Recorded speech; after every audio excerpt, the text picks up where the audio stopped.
Hello दोस्तों, हमारे YouTube channel में आप सभी का स्वागत है। आज की इस वीडियो में हम एक बहुत ही इम्पोर्टेंट टॉपिक के ऊपर डिस्कशन करने वाले हैं जो कि बजाज फाइनेंस शेयर से रिलेटेड होने वाली है। ठीक है, आज के दिन हमें बजाज फाइनेंस की शेयर के अंदर काफ़ी भयंकर गिरावट देखने को मिली है। परसेंटेज वाइज अगर यहाँ पर हम देखें तो अप्रोक्स 7 to 8% की गिरावट हमें यहाँ पर देखने को मिली है। लेकिन अभी चूंकि मैं लाइव मार्केट में वीडियो बना रहा हूँ तो मार्केट क्लोज होते होते ये जो परसेंटेज है ये और भी ज़्यादा बढ़ सकती है या फिर घट भी सकती है। ठीक है, तो यहाँ पर अभी हम डिस्कशन ये करने वाले हैं कि ऐसी कौन सी रीजन है, कौन सी वजह है जिसकी वजह से आज के दिन यहाँ पर हमें इतनी ज़्यादा सेलिंग प्रेशर देखने को मिल रही है। ठीक है, अगर हम इनकी Q4 रिजल्ट की बात करें तो Q4 रिजल्ट इनकी ठीक ठाक आई थी। चाहे हम सेल्स ग्रोथ की बात करें, रेवेन्यू ग्रोथ, प्रॉफिट ग्रोथ, सब चीज़ें लगभग ठीक थी। क्वार्टरली वाइज देखें या फिर ईयर ऑन ईयर बेसिस पे देखें तो ठीक ठाक थी, सिवाय NIM के। ठीक है, नेट इंटरेस्ट मार्जिन के अलावे। ठीक है, नेट इंटरेस्ट मार्जिन में क्या है कि यहाँ पर एक्सपेक्टेशन जो थी उसे मिस किया है। ठीक है, एस्टिमेट्स कितनी थी कि 10 to 10.2% रहेगी। ठीक है, नेट इंटरेस्ट मार्जिन, लेकिन आई कितनी 9.9%। ठीक है, तो क्या इस वजह से इतनी ज़्यादा गिरावट देखने को मिली है? तो देखो ये बात नहीं है। ठीक है, ऐसा नहीं है। यहाँ पर जो आज हमें गिरावट देखने को मिली है इसके पीछे मेन रीजन है कंपनी की गाइडेंस। ठीक है, कंपनी की कमेंट्री, कैसी गाइडेंस आई है फ्यूचर को लेकर कंपनी की, जिसके वजह से आज के दिन इतनी भयंकर गिरावट देखने को मिल रही है हमें इस शेयर के अंदर। ठीक है, चलो अभी हम डिस्कशन करेंगे। ठीक है, फर्स्ट ऑफ ऑल यहाँ पर अगर हम इनकी बिजनेस की बात करें रूरल एरिया में, ठीक है, तो रूरल एरिया में काफ़ी टाइम से प्रॉब्लम्स इन्हें फेस करने को मिल रही है। ठीक है, रूरल एरिया में जो इनकी कारोबार है वो कुछ ठीक तरह से नहीं चल रही है। ठीक है, जो रूरल एरिया में B2C कारोबार है वहाँ पर अभी भी दिक्कतें चल रही है और ऐसा यहाँ पर गाइडेंस में बोला गया है कि आगे भी ये दिक्कतें हमें देखने को मिल सकती है।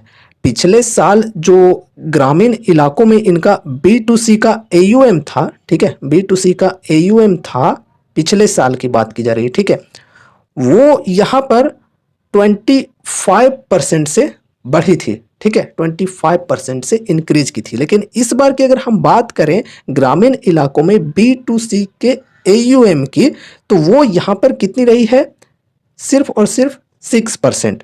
तो ये यहाँ पर एक नेगेटिव सेंटिमेंट पैदा करती है। ठीक है, और यहाँ पर शायद FY25 में भी इसका इम्पैक्ट देखने को मिलेगा, ऐसा यहाँ पर कंपनी का गाइडेंस है। ठीक है, कंपनी ने FY25 के लिए अपना जो गाइडेंस है वो काफ़ी कमज़ोर दिया है। ठीक है, तो ये काफ़ी मतलब नेगेटिव सेंटीमेंट पैदा करती है, तो इस वजह से इन्वेस्टर्स काफ़ी ज़्यादा सेलिंग करना स्टार्ट कर दिए हैं। ठीक है, अभी वीडियो के साथ एंड तक बने रहो, और भी इन्फॉर्मेशंस आपको मिलेंगे गाइडेंस से रिलेटेड है। ठीक है, एंड नेक्स्ट यहाँ पर हम और भी चीज़ों के ऊपर डिस्कशन करते हैं।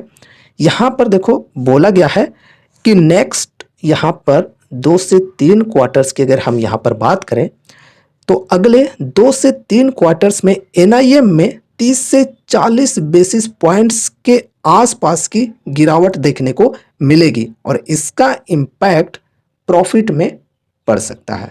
ठीक है, तो यहाँ पर 2 से 3 क्वार्टर नेक्स्ट वाले की बात की जा रही है, तो इसमें भी नेट इंटरेस्ट मार्जिन जो है इसमें 30 से 40 बेसिस पॉइंट की गिरावट देखने को मिल सकती है। ठीक है, तो इस वजह से यहाँ पर जो नेट प्रॉफिट है उसके ऊपर भी इफेक्ट पड़ेगा। ठीक है, तो ये गाइडेंस है।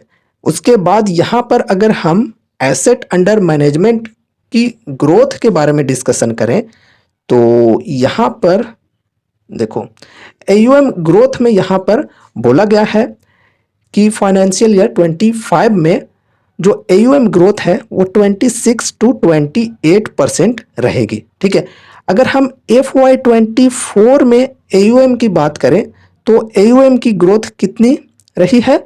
वो रही है 34% के लगभग। ठीक है, तो यहाँ पर देख सकते हो FY25 के लिए यहाँ पर काफ़ी वीक गाइडेंस बताया जा रहा है यहाँ पर मतलब AUM के अंदर। ठीक है, 34% से घटकर यहाँ पर 26 से 28% की अनुमान यहाँ पर बताई जा रही है। ठीक है, उसके बाद अगर हम यहाँ पर न्यू कस्टमर्स की बात करें तो FY25 में यहाँ पर इन्होंने कहा है कि 12 से 14 मिलियन न्यू कस्टमर्स ये लोग जोड़ेंगे, ठीक है, न्यू कस्टमर्स, एक मिनट, 12 से 14 मिलियन न्यू कस्टमर्स ये लोग ऐड करेंगे, ठीक है, आने वाले फाइनेंशियल ईयर में। अगर हम अभी की बात करें FY24 में, तो कितने कस्टमर्स जोड़े हैं, यहाँ पर कस्टमर्स जोड़े हैं 14.5 मिलियन। तो यहाँ पर भी देख सकते हो गिरावट है, ठीक है, न्यू कस्टमर्स में, ठीक है। तो फाइनेंशियल ईयर 2024 में इन्होंने 14.5 मिलियन न्यू कस्टमर्स जोड़े थे, जो कि आगे यहाँ पर गाइडेंस है कि ये 12 से 14 मिलियन न्यू कस्टमर्स रह सकते हैं, ठीक है। अब यहाँ पर देखो आरबीआई के बैन की बात करें तो आरबीआई के बैन की वजह से भी इनको नए कस्टमर्स जोड़ने में दिक्कतें हो रही हैं, ठीक है। जो इनके कुछ 2 प्रोडक्ट्स बैन किए गए हैं आरबीआई के थ्रू, जो ई कॉम एंड इंस्टाग्राम नहीं भाई, इंस्टा EMI कार्ड, ठीक है। ये जो 2 प्रोडक्ट्स यहाँ पर बैन हुए इनके, इसकी वजह से यहाँ पर इनको न्यू कस्टमर्स जोड़ने में भी कुछ दिक्कतें हो रही हैं, ठीक है। अब देखो यहाँ पर इन्होंने चीज़ों को ठीक कर लिया है, ऐसा इनका कहना है, और इन्होंने आरबीआई को मतलब आरबीआई के पास बोला भी है कि हमने चीज़ों को ठीक कर लिया। अब देखो आरबीआई ये जब अपनी जो बैन हटाएगी तो फिर से हमें यहाँ पर एक अच्छी ट्रेंड देखने को मिल सकती है इसके शेयर के अंदर, ठीक है। तो अगर इन्होंने चीज़ों को ठीक कर लिया है तो फिर आरबीआई अपनी बैन हटा लेगी, उसके बाद यहाँ पर फिर से थोड़ी सी तेज़ी देखने को हमें मिल सकती है। यहाँ पर आरबीआई के बैन की वजह से शेयर गिरा भी था उस समय, ठीक है। एंड ये सब चीज़ों के बाद यहाँ पर हम बात करते हैं आरओई से रिलेटेड, ठीक है। तो यहाँ पर कहना है कंपनी का कि आरओई भी डिक्लाइन कर सकती है, रिटर्न ऑन इक्विटी भी गिर सकती है। क्यों?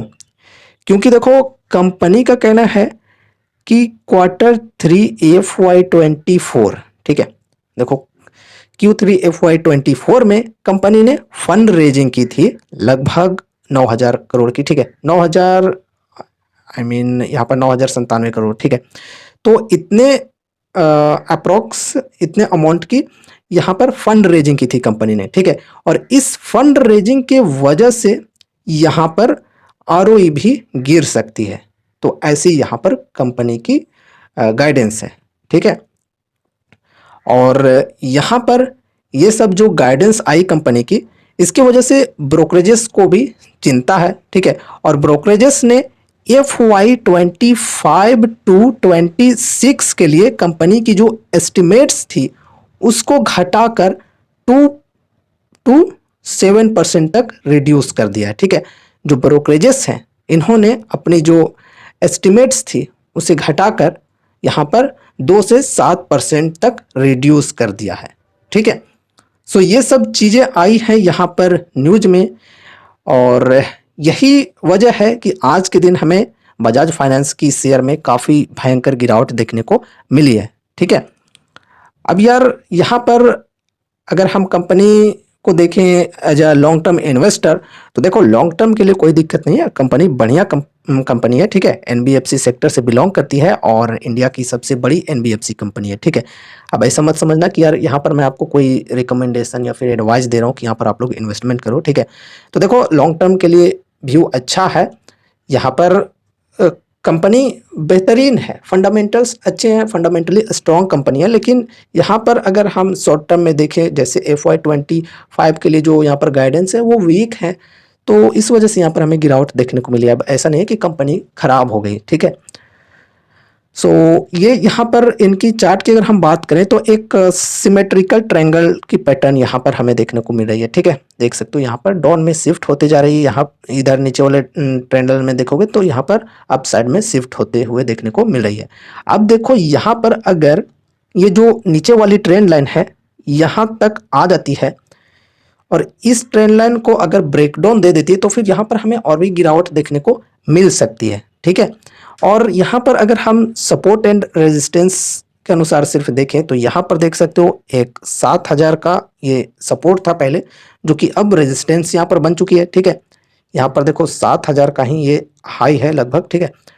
और अभी यहाँ पर ये नीचे है सपोर्ट 6500 के लेवल पर, ठीक है। तो यहाँ तक अगर आए तो एक मतलब सपोर्ट पर जो इन्वेस्टर्स बाई करते हैं उनके लिए यहाँ पर एक अपॉर्चुनिटी मिल सकती है, लेकिन कोई कॉल नहीं है। ठीक है, आपको अपनी स्टडी करनी है, अपनी रिसर्च करनी है और उसके बाद ही कोई इन्वेस्टमेंट से रिलेटेड डिसीजंस लेनी है। ठीक है, या फिर आपको अपने फाइनेंशियल एडवाइजर से कंसल्ट करनी है। जो भी चीज़ें अभी यहाँ पर हम डिस्कस कर रहे हैं वो प्योरली एजुकेशनल पर्पज से कर रहे हैं। ठीक है, तो कोई भी रिकमेंडेशन, कॉल या फिर एडवाइस मत समझना। ठीक है, सो यहाँ तक आ सकती है, अगर और भी ज़्यादा गिरे तो ठीक है। अगर इस सपोर्ट को भी ब्रेकडाउन दे देते तो फिर और भी गिरावट हमें देखने को मिल सकती है। ठीक है, सो गाइज ये रही हमारी आज की वीडियो बजाज फाइनेंस शेयर से रिलेटेड। अभी हमने डिस्कस किया कि आज के दिन हमें इस शेयर के अंदर इतनी भयंकर गिरावट क्यों देखने को मिल रही है। ठीक है, सो मुझे उम्मीद है कि ये वीडियो आप लोगों को जरूर से पसंद आई होगी। तो इस वीडियो को लाइक करके चैनल को सब्सक्राइब कर लेना और मिलते हैं अगले नए वीडियोज के साथ। तब तक के लिए बाय बाय।